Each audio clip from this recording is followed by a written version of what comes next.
نتابع وإياكم استهداف مدرسة مصطفى حافظ في وسط مدينة غزة. يعني هذه المدرسة التي تحوي بداخلها عدد كبير من النازحين. يعني الآن النيران تشتعل في هذه المدرسة بفعل يعني صواريخ الاحتلال التي سقطت على هذه المدرسة التي كانت تؤوي عدد كبير من النازحين. هذه المدرسة يعني تشتعل النيران الآن داخل هذه الصفوف.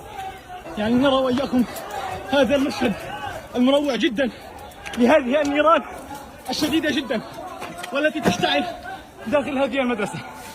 يعني مشاهد صعبة جدا نوثقها لكم الآن في استهداف هذه المدرسة، مدرسة مصطفى حافظ التي تؤوي عدد كبير من النازحين في داخل هذه المدرسة.